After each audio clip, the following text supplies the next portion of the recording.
Looks like an upside down vehicle.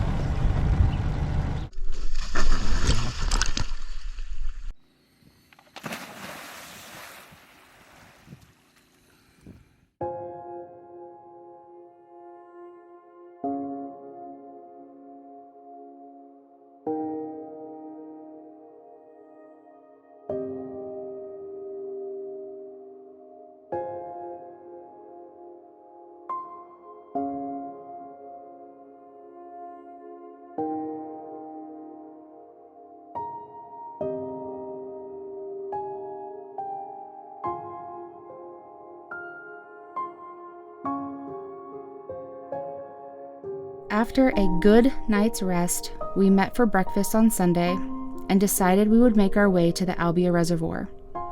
This was a known party spot back when Harry went missing. There were 2 sections, and upon checking the upper portion, an object was found on sonar. He's just being dropped off and left. I think it was easier for them to just believe that he took off somewhere, you know, and you know, they would periodically check with law enforcement and stuff to see, okay, have you heard anything? And of course they got the, nope, you know, we ain't heard nothing, and hell, they wasn't doing nothing. They wasn't going to hear nothing. So, you know, I think that's how they learned to probably cope with it more was, you know, okay, he left, you know, for whatever reason, he's mad, he'll get over it at some point and come back home, you know, I mean. Super shallow right there. Easier for them to believe that he's just left. Yeah.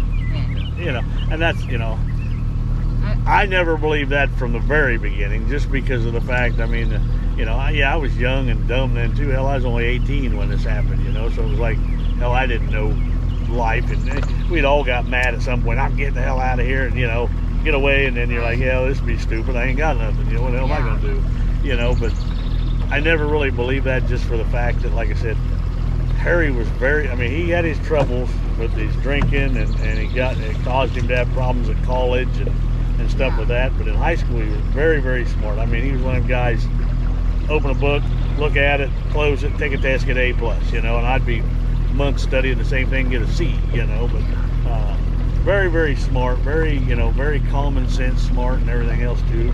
And it was like, who in the hell just up and takes off at 4:30 in the morning after you've been out with your friends all night and decide I'm gone, you know, with nothing. I mean, his, you know, all his belongings were at home. What little bit he did have in the world were at home. Didn't take no clothes, didn't take none of your personal belongings type stuff. You had, you know, supposedly a ball bag full of softball gear in your trunk and your car. You know, I mean, that's it. Well, and I know you'd said that, you know, he had went around town that night, letting, you know, all the other teammates know, hey, I've changed the, you know, we're going to do this game tomorrow, like. See, and that's what I, you know, the one guy, you know, Denny Hollenrink, his best friend, makes that kind of comment that he let everybody know in his little statement that he has. And then Van Seaman, his best friend that lived up the highway from us, he, you know, says, hey, he come and found me and told me, you know.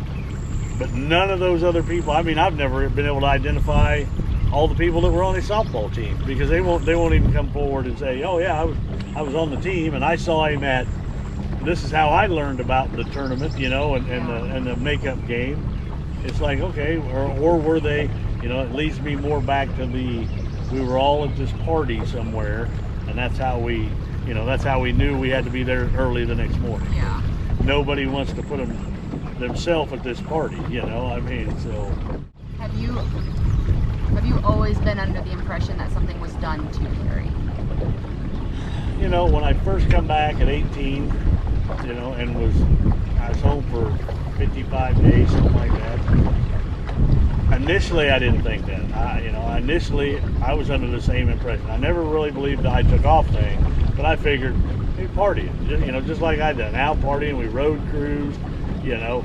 I figured at some point we're going to find him, you know, upside down in his car in a big ditch or something like that, to say, okay, he had too much drink, he wrecked, you know. I mean, that was always my impression to begin with. Yeah, you know, and then off. As I got older and matured and backside started looking at everything, then that's when the foul play, and that's when some of the rumors started coming out down the road of the card game and different things like that. So that's when it kind of shifted over to, okay, you know, I've been everywhere in this county. I mean, when I came back, me and a couple of my buddies, we literally drove every road in this county. You know, any place we couldn't physically see in, we get out of the car and walk over and look. You know, and look down in the ravine or the ditch for the car, and you know, you come up with nothing. So at that point, then you start thinking, okay, this just ain't right. You know, nothing fits. You know, so. But it's just, you know, the rule around here seems to be is just, if you're not in the story, don't say nothing. Just stand silent, you know. I mean, it's like... Which is unfortunate. Yeah. You know, and a lot of it's just, to me, it's just innocent stuff because it's, you know, just because you were maybe at a party or you ran across him on the square that night when they cruising the loop or whatever, it don't mean you're a suspect or going to get looked at bad or anything else. It's just a matter of trying to learn. And, you know, as being a cop, I always, you know, when I come to any kind of crime scene or anything else, it's all about piecing all the pieces together that led up to what you're looking at, you know, to try to make it make sense.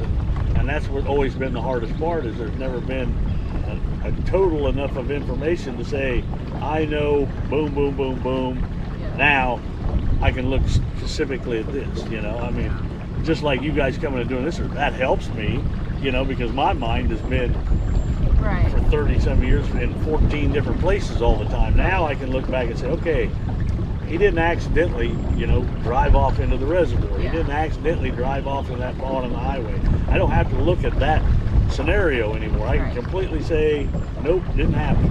Now let's look at what people said and done and who saw him and those type of things. Well, I do hope that, you know, getting the video out, like we've talked before, you know, somebody was there that night and moved away. Oh yeah. They didn't even know. And now they can come forward because they've got no skin in the game other than to just be like, oh hey, I was there. I mean, I have not been there since, you know, my parents moved away. Yeah, I went to college, I moved on and went somewhere and just, you know, I remember it happening, but, you know, I didn't realize that somebody's, you know, looking into it now and needs to know little pieces of information, you know, so. Yeah, that's always been my focus with the Facebook group. You know, is trying to convince everybody, hey, you know, push it, you know, keep sharing it, keep pushing it out there, keep, you know, you just don't know who that one person could be, you know. Right. I know there's that kind of like 2:30 to 4:30 discrepancy. 2:30 to 4:30 right is my absolute gap of unknown, you know, and it's trying to figure out, you know, where did you go? You know, I mean, if I could even get somebody to say, okay, now all of a sudden at 3 o'clock or 3:30, I saw him here. Okay, now I need, you know, I can, I can, you know, venture to bet, you know, or move more toward a story rather than chasing.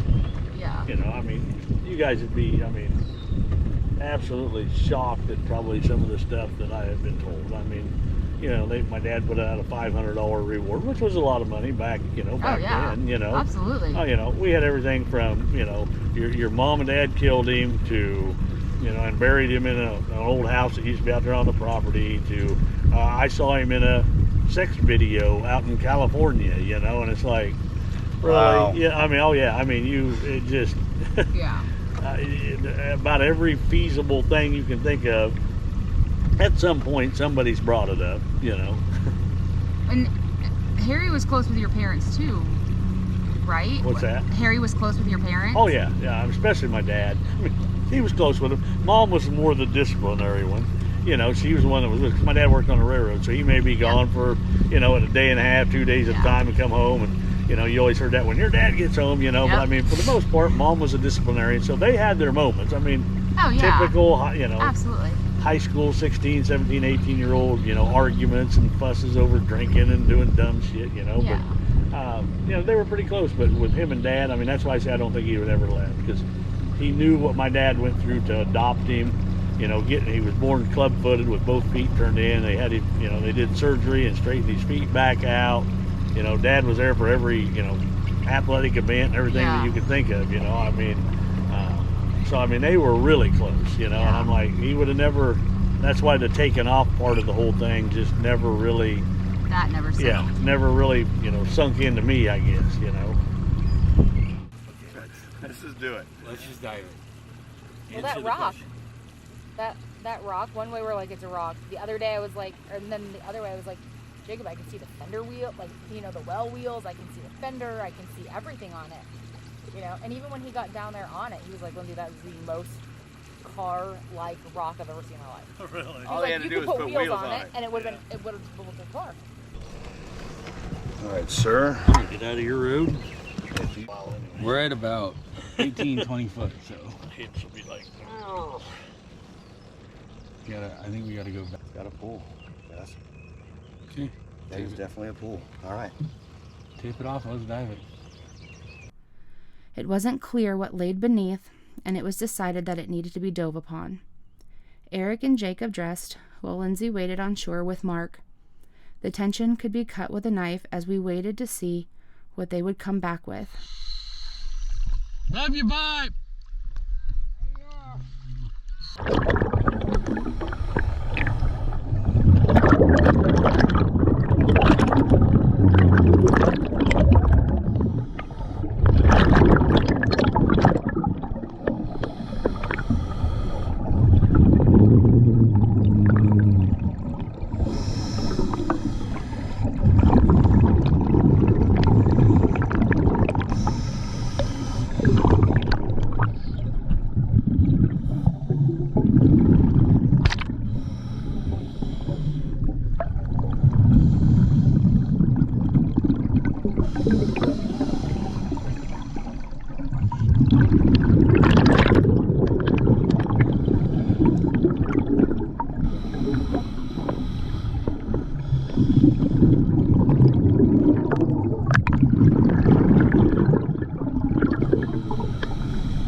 All right, so Mark, you saw the sonar. What would you think that was?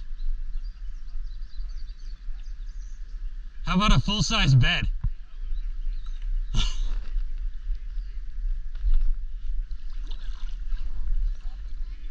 Like the frame of a full-size bed. Like a bed in your house. Unfortunately, when they surfaced, the object was nothing more than a bed frame that gave the appearance of an overturned car. The lower portion of the reservoir was then searched and cleared. During this time, we took the opportunity to show Mark the sonar and listen to his stories about Harry. It was an amazing thing to get this time with Mark. Please stay tuned for the next episode in the series of Finding Harry Milligan. We want to thank the Monroe County Sheriff Department and the individuals who helped assist in these searches. If you know any information as to what happened to 21-year-old Harry Milligan or his 1977 maroon two-door Pontiac Grand Prix bearing Iowa license plate number EIJ244, please reach out to local law enforcement, the anonymous tip line set up for Harry at 641-933-4405, or ChaosDivers.